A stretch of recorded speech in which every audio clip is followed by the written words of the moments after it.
When I was a kid, I spent every summer in my grandparents' chateau in the south of France. And my grandmother, who was from haute bourgeoisie, taught me everything there is to know about French table manners. And this knowledge, later in life, helped me get into some influential French circles, especially when I was working as a lawyer in Paris on the Champs-Élysées. And so in this video, I want to share with you everything my grandmother taught me so that you too can dine elegantly. Traditionally, in France, both the spoon and the fork are placed downwards. And that is because traditionally the crest of the family was engraved at the back of the silverware. So your cutlery is always going to be placed by course, and you're going to go inwards and then up. So just like the beautiful fountain of youth, you're gonna go inwards and then out. So here, from what I can gather, I'm going to be served 1, 2, 3, 4, 5, 6 courses. In formal settings like this one, you might have a little collection of plates in front of you. The plate that is the most on top is the plate that you're supposed to use first. And then once you're done, your host is going to take it away and you're going to be able to help yourself to the next dish in the next plate. In France, traditionally, you're not going to be provided with a bread plate unless you are at a wedding or at a very formal event. It's more likely that you'll find a basket of bread like this one, nicely put in the middle of the table. And so you should help yourself to the bread from that basket. When helping yourself to the bread, just take whatever first bread is at the top of the basket. If someone asks you for bread, don't grab a piece of bread and give it to them. That's also considered rude. You shouldn't touch it with your hands. You're going to be expected to hand them the whole basket, wait for them to help themselves to some bread, and then put it back in place wherever it belongs. Regardless of the position of your glass or the shape of your glass, the biggest glass is always going to be where you pour the water, because that's what you should have the most of. Now, the second biggest glass is what you should have the second most of, and that is red wine. The reason why actually it's the second biggest glass that you're using for red wine is because red wine should be able to oxygenate, to get oxygen, to develop its aroma.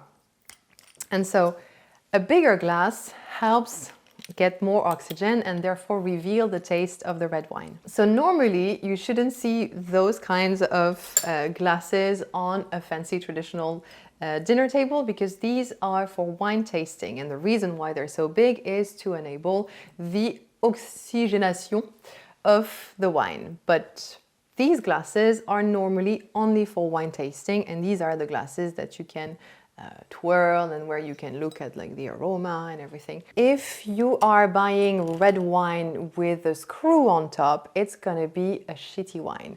It's gonna be what we call Piquette. It's the 2-3 euro wines that you find at the bottom of the shelf that have a screw on, and these are, unfortunately for you guys who don't live in France, the ones that are sent abroad. Yay! And so when we are pouring wine, we shouldn't be pouring more than 2/3 of the glass. Is that 2/3? That's slightly more than half of the glass. But if I pour too much, it's gonna look really glutton, and then it's a bit, it's a bit plouc. Va te faire foutre. We want to avoid that. The point of wine at a dinner table is not to get drunk, is to enhance the good taste of the food. So we shouldn't be at least looking like we want to have too much wine, because that's considered distasteful. The little drop that I made here, normally if you want to avoid that from happening, you should twist the bottle a little bit.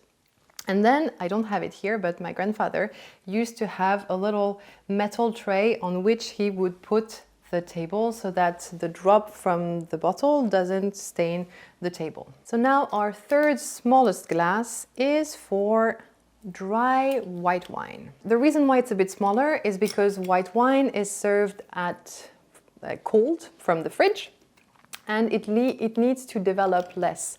So it doesn't need as much oxygen as red wine. And so our white wine, likewise, we're not gonna fill the glass too much so it stays delicate. And finally, our smallest glass is the glass for our dessert wine, which is a sweet white wine.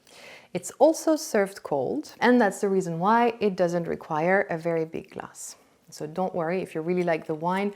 Normally, your host should offer to serve you until the bottle is done and the next bottle, etc., if they're a generous host. It has been the men, historically, that were in charge of serving the wine. Today, it's the host, regardless of the gender, that serves the wine. Traditionally, in France, you never hold the glass by the stem. That is, once again, only when you're doing wine tasting. So you should always hold it like this by the bowl.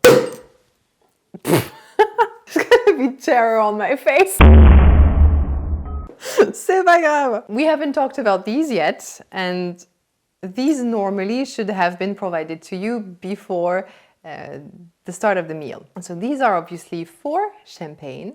This is a champagne coupe, and it's said to have been shaped after the breast of Marie Antoinette, because that was the absolute perfect size, apparently, for a champagne coupe or to drink champagne from. And this one is a flute. Pro tip, by the way, if you want to pour your champagne so that it doesn't foam and then you just serve your guests a little bit of champagne and a lot of foam, tilt your glass, tilt your bottle, and make the champagne just slide gently on the side of your coupe so that it doesn't make too many bubbles. In France, it's quite common to generously fill your champagne flutes. So you can fill it up to 3/4, for example. I've seen some people fill it just a little bit. It looks a bit less generous, at least in the way I was raised. This is making me thirsty.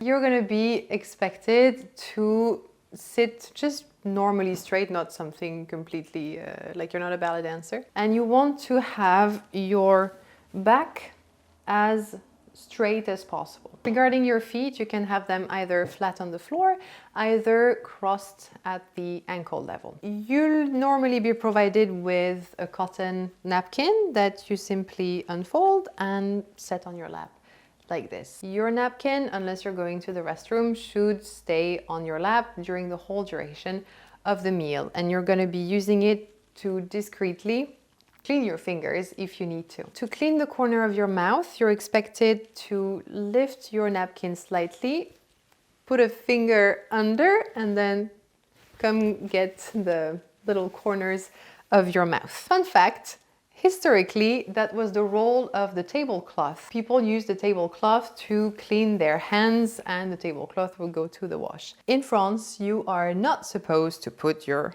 elbows on the table. What you can do is to rest your forearms or your wrists. And otherwise, if you don't know what to do with your hands, you can simply have them on your lap. When you're eating soup, you're not expected to scoop and you're not expected to slurp, because that's not very graceful. So what you want to do instead is to submerge your spoon. This is a dense soup. And instead of slurping, you're going to tilt it slightly. And so when you submerge and you have a bit too much in your spoon to tilt elegantly, you can use the side of your plate. Don't put the whole spoon in your mouth, because that's also not very graceful, and usually the spoons are quite big. So when you get to the end of your soup, you don't want to be scraping the bottom of your plate. So what you can do instead is to slightly tilt your plate, so to grab it from the top and slightly tilt it so that you can submerge your spoon at the bottom of your plate. I'm going to help myself, bearing in mind that there are, let's say, 6 more people that need to help themselves from the same dish. So I'm going to discreetly assess what should be the size of my share. And I'm going to pass the dish on to the person next to me. I'm not going to choose to give it to my mom because I love my mom very much. In order to eat elegantly, one of the easy hacks is to take small bites. I'm going to compose my bite delicately with a bit of steak, a bit of ratatouille, and a bit of salad. And you're not supposed to talk with your mouth full. As you can see here, I did it naturally. When I was chewing, I just rested my cutlery on the side of my plate. If you have a knife rest, which I'm not really used to, I think not a lot of people are, I should put it back on my knife rest. It's considered polite to have your bite and then have a little sip of your wine. Just to be sure, when you're drinking your wine, don't twirl it, don't go like,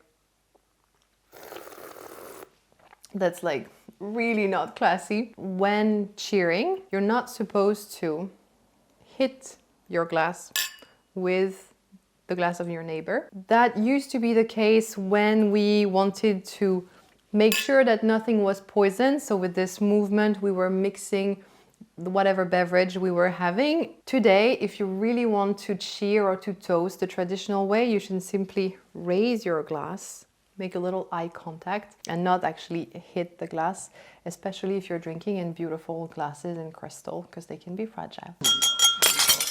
Do not lick your knife, because that's really like and you don't want to do that in that kind of setting.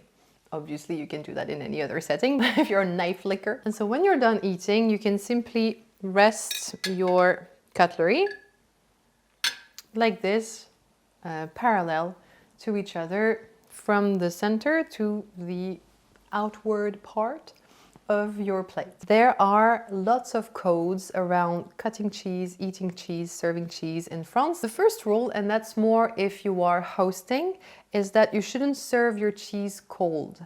Cheese is supposed to be enjoyed at room temperature so that once again the aroma develops the best. And so it's going to be appreciated if you take out your cheese a little bit before, 30 minutes, 45 minutes before serving it, so that it has, as you might see here, a little sign of sweat on it. This curious tool, if you've never seen it, is a cheese knife. It doesn't always have this hollow part. The hollow part is so that the cheese doesn't stick to the knife, but it always has those two little spikes so that when you cut your cheese, you can pick it up and put it in your plate. How you cut your cheese is going to be dependent on the shape of your cheese. So for a cheese that is rectangular, you're going to be cutting it like this in little slices. For a cheese that is round, you're going to be cutting it like a cake, and it's great if you can, to the extent possible, start it from the middle so that you don't like cut a little like snippet here and it's just ugly for everybody. And for a cheese that has an unconventional shape, like this brie, a triangle or a flower or a heart, you're going to guess if it's closer to a rectangular one or a round one. You are expected to never offer cheese that has already been eaten. Otherwise, you would be serving rogaton, and it's not good to serve rogaton. And here I'm going to be using my cheese cutlery to eat my cheese. When you're eating cheese, you can obviously use your hands, otherwise you're going to have a hard time. And what you're expected to do is to break your bread in these kinds of pieces and use your knife to nicely land a little bit of cheese on your bread and eat it like a canapé, like this. Don't spread your cheese like it's Nutella, like this, because that's not considered elegant for some reason. It's gonna hit your like refined score. So you want to just press it enough so that it holds on to your bread, but not more. You shouldn't remove all crusts, otherwise that would be too easy. In France, we have what we call cheeses with hard dough, that's how it would translate, pâte dure, and soft dough. And so as a rule of thumb, and I've thought about this, I think hard enough to give you a rule of thumb, you shouldn't remove the crust of the cheese that is soft, and you should remove the crust of the one that has a hard inside. And so the same way the French are peculiar about their cheese, they're also peculiar about their pastries. And a telltale sign that you're not French is that you're going to have the wrong pastry at the wrong time of the day. So croissant, pain au chocolat, everything that we call viennoiserie is reserved for breakfast. Then for the afternoon, like the equivalent of the afternoon tea, you can have the kind of pastries that are very doughy, like a Saint-Honoré, a millefeuille, all those pastries that have a lot of fluff and a lot of things on them. For dessert, and this is where I'm getting at, you're going to have what we call an entremet, which is a cake that is very close to a mousse. So it's usually going to come like this with fruits and mousse, or with chocolate, mousse, and some kind of layer of crispy somewhere. And so the way you're going to be expected to eat your cake is obviously not by starting it anywhere in the middle, but by using this little guy and its sort of knifey part, cutting yourself a piece and using the tines to bring it to your mouth. And then we take our napkin, tuck, tuck, tuck, tuck, tuck, tuck. We fold it so that the dirty side is not visible to the host, and we put it back on the table. And then we don't push ourselves away from the table because we're not 3 years old anymore. We just slide the chair and exit. Hop là. So usually after the dinner, your host is going to invite you to the living room to have tea or coffee and some chocolates. In both cases, you should always bring the saucer to you, not just the cup, but the saucer as well. Depending on the size of the handle, you're either, in the case of a small cup like this, going to not put your fingers inside the handle, but simply pinch the handle. And if the handle is bigger, like in the case of this English teacup, you can put your hand inside of the handle, always using your middle finger to support. When drinking from your cup, it's more ladylike to look down, because if you were to look up, it would have a bit of a different signification. This little thing you might be provided with, you would guess what it's intended for if you look inside. It's a little pot milk. Pot milk? Milk pot.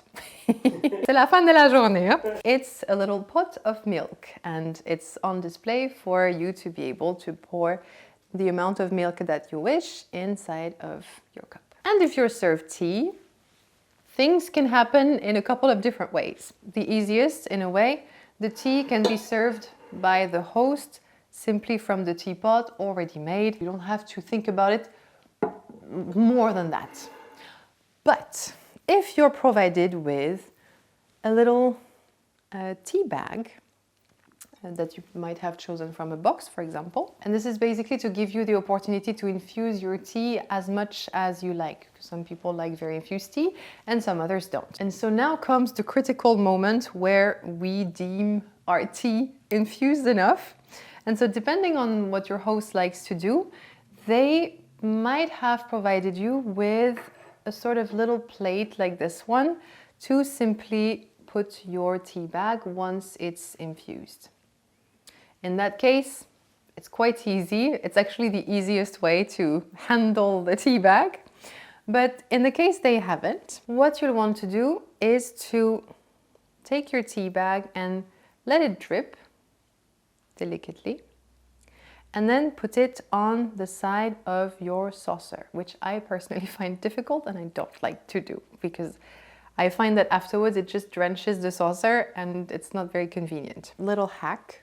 You can take your spoon and use it to drain your tea bag by using the string of the tea bag, and then simply put your tea bag on the side. In French homes, it's quite likely that you're going to be offered chocolates together with your tea or coffee. Usually they're going to be opened by the host just like I did. And so those types of chocolates usually are sold with a little pamphlet that explains what the chocolate is made of and what it tastes like, etc., what you should pair it with, blah, blah, blah. And so contrary to the bread where you shouldn't choose your piece of bread, here you can actually go through the manual. It's a very good conversation starter. And say, oh, this one is this and this one is that, and no. Oh, do you like that? Da, da, da. Even though they might be really good and really tasty, you don't want to take more than 2. That would be a bit glutton. Of course, if it's people you know and it's more casual, it doesn't matter. And so you're simply going to use your fingers and grab a chocolate, bring it to your mouth. Don't gulp the chocolate. That's also going to be not too graceful. You can have a bite and then another bite and then rest it on the side of your saucer. So I hope you enjoyed this video.